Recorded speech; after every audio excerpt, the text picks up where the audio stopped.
Repakol, kung bago ka lang dito sa channel ko, ako nga pala si Kuya Totoy. Nagbabasa ako ng mga horror stories at mga dark histories dito sa aking channel.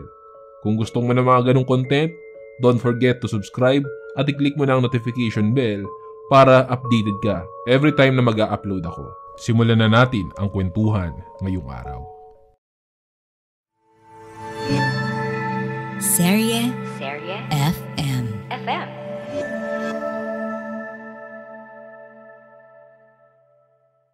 May mga naririnig akong kumakaluskos doon sa labas, sa bandang uluhan namin. Iniisip ko noon na baka mga aso o pusa lang na naghaharutan. Maya-maya, umingit yung kahoy ng bintana na parabang may nagbubukas. Napatingala ako pero hindi ko naman maaninag kasi madilim. Nung hindi mabuksan yung bintana, hinampas yun ng malakas. Sa pagsapit ng dilim, may mga kwento kang maririnig. Kwento ng takot na magpapanginig sa iyong dibdib. Mga kababalaghang hindi kayang tanggapin ng inyong isipan.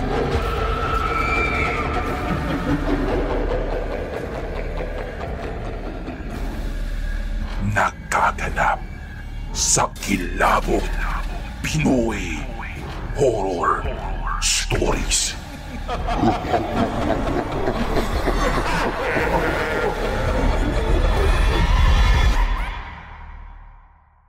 Magandang araw po sa inyo, Kuya Totoy.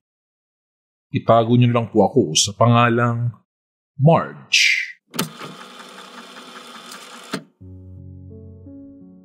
May kikwento ako sa inyo tungkol sa tito ko.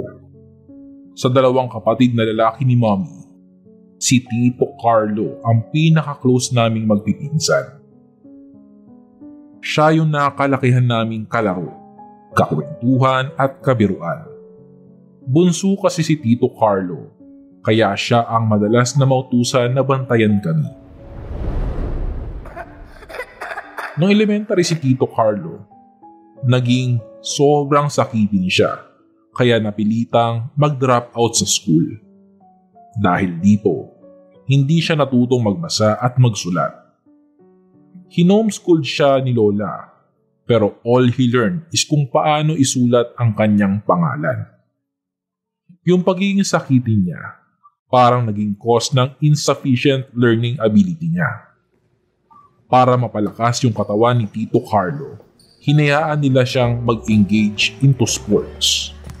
Sabi nga nila, kung may weaknesses ang isang tao, meron din siyang strengths. At sa situation ni Tito Carlo, ang basketball ang naging saving grace niya. Doon pa lang sa mga junior leagues, nakitaan na ng talent ng basketball si Tito Carlo. So pinush ni Lola yung hilig niya. Hanggang sa nagbinata na si Tito Carlo, madalas siyang tanghaling MVP at laging kasama sa mythical fight. Kapag na-awardan siya at nandoon kami sa event, tatawagin niya ako at kakargahin sa balikat, tapos ay papahawak sa akin yung trophy niya. Naalala ko pa nga noon, kapag may mga inter-barangay, lagi nilang ina-anticipate ang paglalaro ni Tito Carlo. Nakaka-proud, Kuya Totoy. Sobra. At nakakaiyak din. Nung 4th year high school ako, naimbitahan ako ni Tito Carlo na maglaro as import sa home province nung basketball body niya. 1 week siyang nagstay doon dahil after nung game nila, ipapasyal pala sila nung body niya. Nung umuwi na siya sa amin, may kasama siyang babae, si Tita Joanne. Nagulat kami that time, lalo na si Lola, kasi very untypical na gawin yun ni Tito Carlo, kasi ilag siya sa mga babae dahil nga doon sa educational status niya. Sa first and second night, pinatulog si Tita Joanne katabi ni Tita Shay. Nung third day na niya, kinausap na siya ni Lola na baka hinahanap na siya sa kanila at nag-offer na ihahatid na siya. Wala rin naman kasi siyang dalang gamit at pinahiram lang siya ni Tita Shay. Nag-aalala na rin kami, baka kasi kasuhan si Tito ng kidnapping. Hindi naman kumikibo si Tita Joanne at nakikinig lang kay Lola. Si Tito Carlo naman ay tahimik lang mula nung dumating sila. Pag kinakausap mo, halos one word answers lang ang sinasabi niya. Nung third night, hindi alam ni Tita Shay na lumipat ng kwarto si Tita Joanne. Kinabukasan, hinahanap nila at nalaman na nasa room ni Tito at doon ito natulog. After ng isang mahabang family discussion, nag-decide sina Lola na ipakasal na silang dalawa. Kinabukasan, namanhikan sina Lola kina Tita Joanne. Mga adults lang ang sumama noon at naiwan kaming mga bata kay Tita Shay. Sobrang layo daw ng baryo nila Tita Joanne. Pagdating nila sa kabilang province, ilang oras na biyahe pa para marating yung mismong baryo. Sa bundok kasi yon kaya nakakatakot daw yung highway na dadaanan. Naging okay naman daw yung pag-usap pero nung pauwi na sila, ayaw silang palisin nung isang tiyuhin ni Tita Joanne. Nung una, naisip nila na dahil delikado yung daan, lalo na at baka abutan sila ng dilim sa highway. Kaya lang, nagkataon na na-overheard ni Daddy yung pag-uusap ng tatay at tiyuhin ni Tita Joanne sa likod bahay. Hindi maintindihan ni Dad yung usapan dahil ibang salita ang gamit nila. Pero masisense mo, naggalit na galit daw yung tiyuhin at parang nag-argue yung dalawa. Sumilip si Dad ng kaunti nang marinig niya yung boses ni Tita Joanne. Umiiyak daw siya na parang nakikiusap sa tatay niya. Ang weird daw, sabi ni Dad, kaya binanggit niya ito kay Mommy. Nung bumalik sa kanila si Tita Joanne, siya na yung mismong nagyaya na umalis na sila. Kaagad namang tumayo noon si Dad, kaya napasunod na rin yung iba. After 2 months, dumating na rin yung araw ng kasal. Sobrang hassle yon dahil gusto ng family ni Tita Joanne ay sa kanila gaganapin yung kasal. Sa bayan yung ceremony, tapos sa baryo yung reception. Kawawa yung mga bisita namin noon kasi bago sila makakain ay gutom na sila ng bongga. Tapos pag uwi ay gutom na sila ulit dahil sa layo ng biyahe.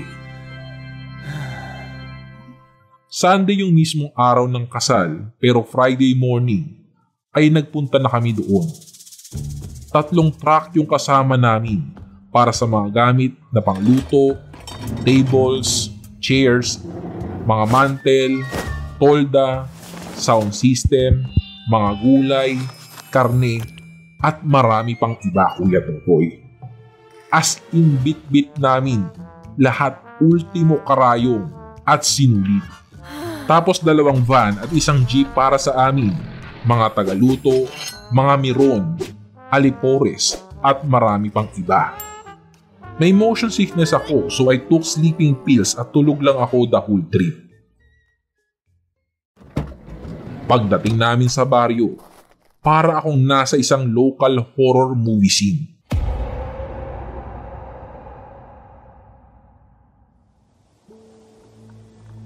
Tahimik sa paligid, aside sa mga pailang-ilang motor na dumadaan. Yung mga bahay ay gawa sa pawid at kawayan. Tapos somewhere sa may likuran ng mga bahay, merong usok na lumalabas. Madaming mga puno sa paligid, mga bundok at mga taga-baryo na nagmamasid sa amin. Ang unang pumasok sa isipan ko ay kung alam nyo yung movie ni Manilyn Reynes na nagpunta sila sa baryo ng mga aswang. Ganun yung vibes. Tinawag kami ni Tita Joanne at tinuro yung bahay nila. Ang dilim sa loob, kahit umaga naman, Kuya Totoy. Habang tumitingin-tingin kami sa mga pictures, biglang sumigaw yung pinsan ko na si Marlon kasi lumusot yung paa niya sa sahig na kawayan.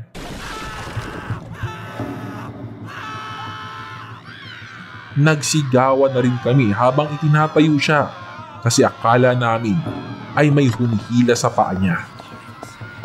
Tumakbo naman yung mga tita namin papasok kasama yung nanay ni Tita Joanne. Nung naitayo na nila si Marlon, nakita namin na may butas pala yung sahig at tinakpan nyo ng manipis na tabla pero nabali dahil sa bigat niya. Pinagalitan kami noon ni Tita Shay kasi malikot daw kami. Lumabas na kami at tinignan yung silong sa ilalim ng bahay. Hindi naman ganoon kataas yung pagkakangat ng bahay mula sa lupa. Siguro ay may 2 dangkal lang. Ganon. Pagod na pagod ang lahat kinagabihan after ma-set up yung reception area. Nilagay yung malalaking circus type na tent sa side ng bahay. Dati daw nasagingan yun at inalis ng mga kuya ni Tita Joanne yung mga nakatining para may magamit kami na space. After kumain, namroblema naman kami dahil wala kaming tutulugan. Yung mga lalaki, doon na lang sila sa mga truck at jeep. Yung iba kong tita at mga kasama naming babae, doon sila sa mga vans. Tapos kaming mga magpipinsan pati sina Lola, Mommy at Tita Shay sa bahay ni na Tita Joanne natulog. May maliit na balkonahe sa labas tapos pagpasok mo, may kwarto sa left side at sa sala naman yung sa right. Yung kusina nila nasa labas ng bahay sa may likuran. Doon sa likod ng mga kalan na dekahoy, may mga kawayan doon na parang bakod. Tapos sa bawat kawayan, may nakataob na latang walang laman o kaya ay basong babasagin. Doon kami sa kwarto natulog. Nakahiga kami na nasa paanan yung pintuan na kurtina lang yung takip. Sa uluhan naman namin ay may bintana pero nakapako siya kaya hindi yun nabubuksan. Kapag humahangin, pumapasok sa kwarto yung kurtina at matatanaw mo yung sala. Siyam kaming lahat doon sa loob kaya para kaming sardinas na nagsisiksikan. Namamahay ako noon kaya hirap akong makatulog. May mga naririnig akong kumakaluskos doon sa labas sa bandang uluhan namin. Iniisip ko noon na baka mga aso o pusa lang na naghaharutan. Maya-maya, umingit yung kahoy ng bintana na parabang may nagbubukas. Napatingala ako pero hindi ko naman maaninag kasi madilim. Nung hindi mabuksan yung bintana, hinampas yun ng malakas. Nagulat ako at napabangon din si Lola. Nagtutulog-tulugan ako noon dahil baka isipin ni Lola na ako yung gumawa ng ingay. Then, tumikhim si Lola ng 3 beses. Tapos ay humiga na ito ulit. Nakatulog na rin ako noon pero nalingat ako nung naramdaman kong nilalamig yung mga paa ko. Nung nakadyas na yung mata ko sa dilim, nakita kong wala na ako sa dati kong pwesto.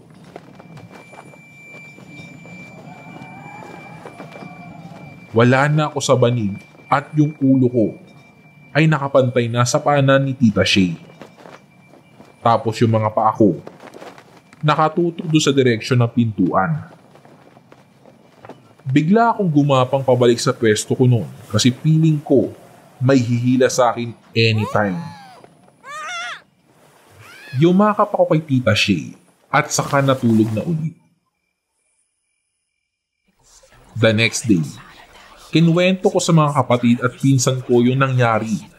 Pero sabi nila ay baka nananaginip lang daw ako. Noong nag-aalmusal kami, Etong si Marlon na madaldal, binalita sa lahat yung kinuwento ko sa kanila. Narinig yun ng parents ni Tita Joanne, kaya hiyang-hiya kami kasi baka kung ano ang isipin nila. Umalis noon yung tatay ni Tita Joanne, kaya napagalitan si Marlon. Bandang hapon, dumating si Tita Mel na BFF ni Tita Shay kasama yung staff niya. Sila yung mag-aayos sa bride at mga abay. Pagbaba nila sa sasakyan, agad na hinanap ni Tita Mel si Lola. Tinawag ni Tita Shay sina Lola at Mommy at pumasok ulit sila sa van para doon mag-usap. Later on, nalaman ko na nakikiusap pala si Tita Mel na kung pwede, huwag nang ituloy yung kasal. Ang mama kasi ni Tita Mel ay marunong manggamot. Apo. Yun ang tawag sa kanya sa lugar nila. Nung nalaman ni Apo na ikakasal si Tito Carlo, sinabihan daw niya si Tita Mel na warningan kami para huwag namin i-push yung kasal. Mas maigi raw na magpakulong na lang si Tito Carlo if na-demand na siya kaysa pakasalan niya si Tita Joanne.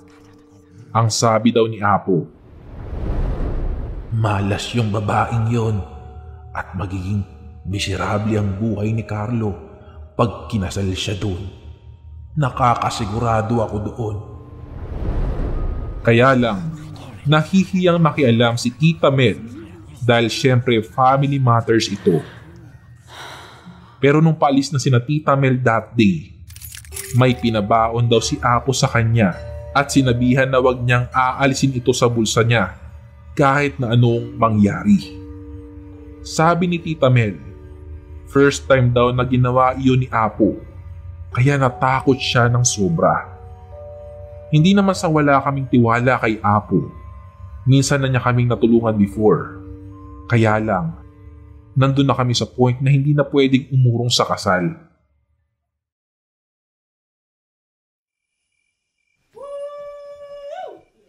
Kinagabihan, may sayawan sa bahay nila Tita Joanne.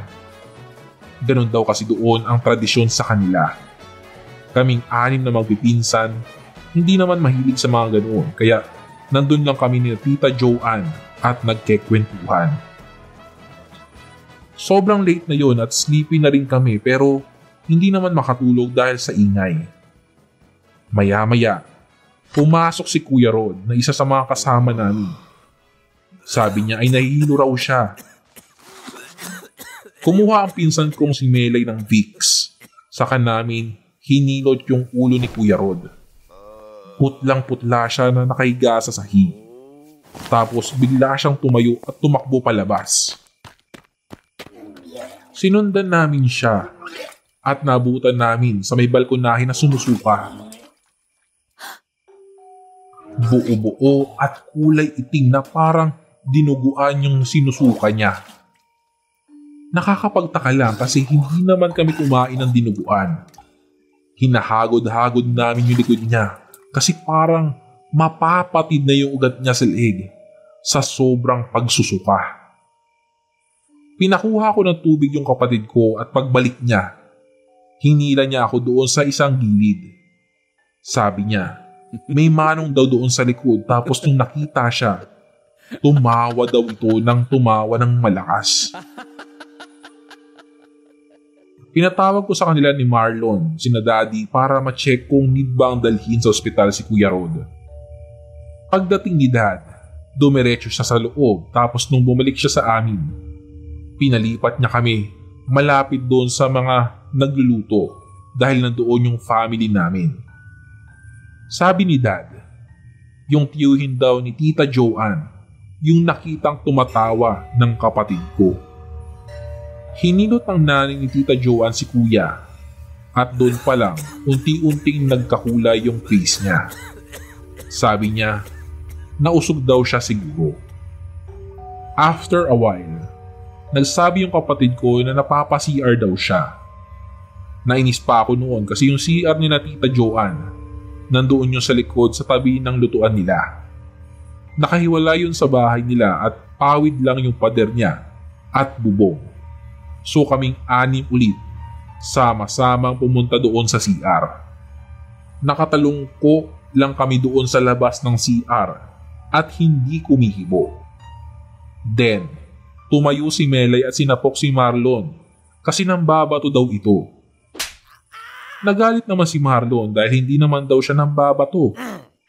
Nagtulakan yung dalawa hanggang sa matamaan nila yung mga baso at lata na nakasabit sa kawayan. Tumigil lang sila dahil lumabas na yung kapatid ko. Ayaw lumabas ng pupo niya kasi namamahay daw. Umalis na kami pero napalingon ulit nung marinig namin na nabasag yung mga baso. Yung mga lata naman ay nahulog sa lupa. Imposibleng mahulog at mabasag sila kasi nakatuhog sila doon sa kawayan. Kahit nga natamaan ni Mela yun, hindi naman sila nahulog. Tumakbo kami pabalik sa mga nagluluto. Nadatnan namin doon sina Tita Mel kasi may kumakatok daw sa bintana ng van nila. Kaya lumabas daw muna sila. Siguro bandang 1 or 2 a.m. ay natapos na yung sayawan. Kaya pinapasok na kami sa loob ng bahay para matulog. Kasama namin si Kuya Ron na nanlalambot pa rin that time. Yung ibang may edad, pinagpahinga na rin. At doon sila sa sala humiga. Nagising ako noong merong sumiksik sa tabi ko. Si Ate Kay pala. Lumipat sila ng nanay niya sa kwarto dahil parang may tao daw sa ilalim ng silong. Nagising din yung ibang nasa sala kasi naramdaman daw nila na umaangat yung mga kawayan. Sabi ko naman ay maliit lang yung space sa baba kaya hindi nakakapasok yung mga tao. Nagsipasukan din yung iba sa kwarto kasi meron daw talagang tao sa silong. Nagising yung mga kasama ko at pinalipat kaming magpipinsan doon sa isang truck.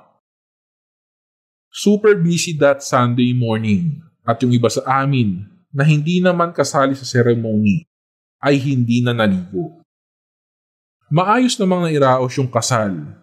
Ang naging aberya lang ay yung isang sasakyan na tumirik sa highway dahil nag-overheat yung makina. Nung kumakain na kami, napansin ni Lola na yung ibang mga kapitbahay ay nakasilip lang sa mga bahay nila at nanonood. Sinabihan niya yung tatay ni Tita Joanne na padalhan sila ng ulam. Sabi naman ng tatay ni Tita, mamaya daw pag alis namin ay saka sila papalipatin sa bahay. Kaya wag daw kaming mag-i-invite. Kulang yung mga upuan sa reception area, kaya yung iba sa amin, doon na lang sa mga sasakyan kumain. Si Ate Maya biglang nagulat kasi may batang kumakatok doon sa bintana sa gilid niya. Napalundag siya at napatapon yung kinakain niya. Binuksan naman niya yung bintana, pero bigla daw nawala yung bata. Akala ni Ate Maya ay namamalikmata lang siya. Pero nakita rin namin yung batang yun. Hindi masyadong clear yung face ng bata kasi heavy tinted yung window. Nung sinara ulit ni Ate Maya yung bintana, umalingasaw yung malansang amoy sa loob ng van. Nagsisihan pa sila noon dahil may mga hindi naligo. Pero kanina ay wala namang ganung amoy. Hapon na ng tuluyan nang matapos yung event. Yung mga bisita din namin at ibang mga meron ay nauna nang umalis.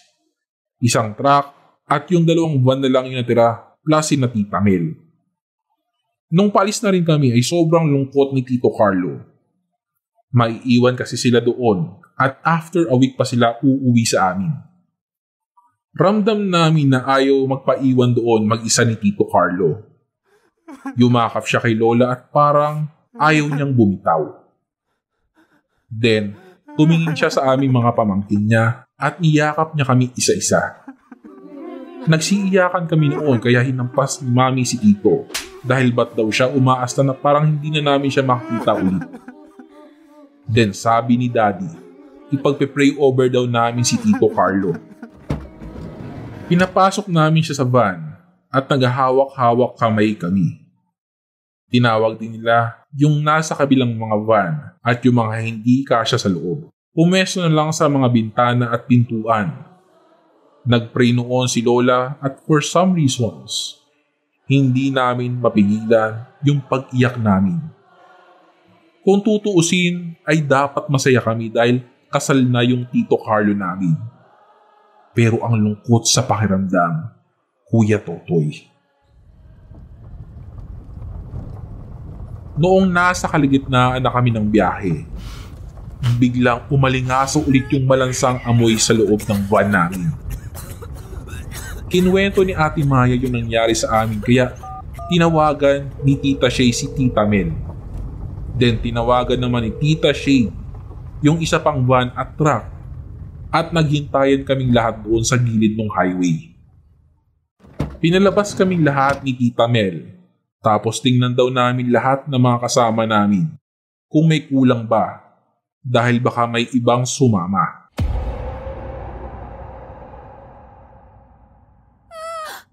Nung kami na yung binibilang ni Mommy, may biglang tumakbo papunta doon sa likod ng isang van.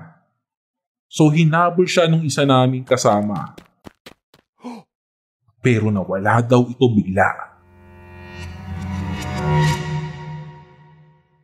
After that, sumakay na ulit kami at nung makababa na sa bundok, nag-stop over kami ng 3 beses para hindi daw kami masundan. Lumipas na yung 1 linggo pero hindi pa rin umuwi si na Tito Carlo. Nag-text lang si Tita Joanne at sinabing next week na daw sila uuwi kasi may mga dumating pa silang relatives na hindi nakapunta nung kasal nila.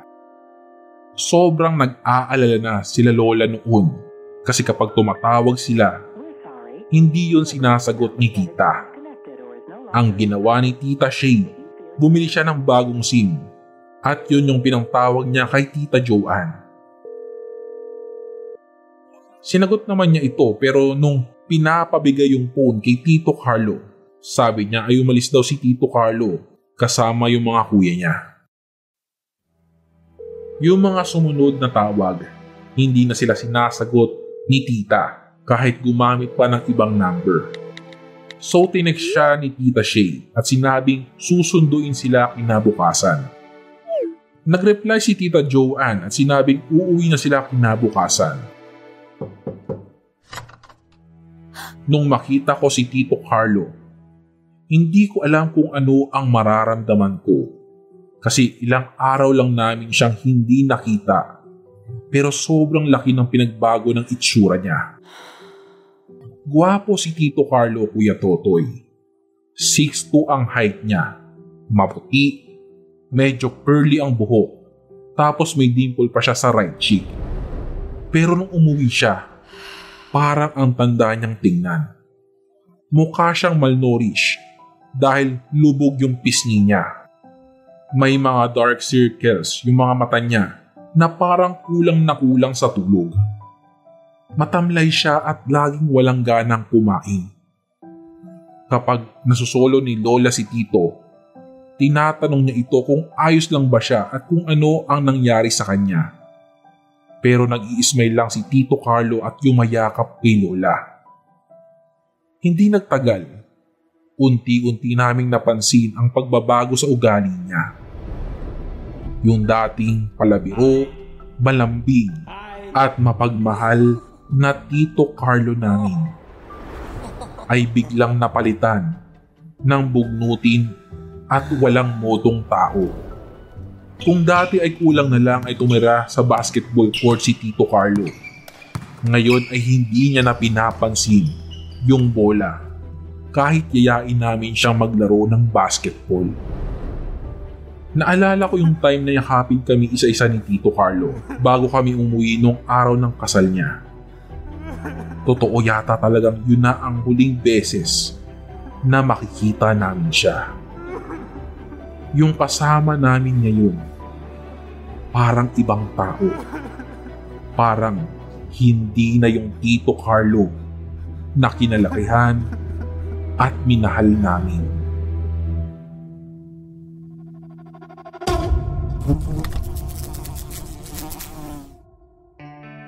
Nagustuhan mo ba ang kwento natin ngayon sa Kilabot Pinoy Horror Stories? Like and subscribe na sa aming YouTube channel. Give us 5 stars rating. Kung may sarili kang nakakatakot na kwento, ipadala ito sa aming Facebook page o sa kilabotstories2021@gmail.com. Huwag kalimutang i-click ang follow button at notification bell sa Spotify para sa updates sa bagong episodes. Hanggang sa susunod na kwentuhan mga repakol. Paalam!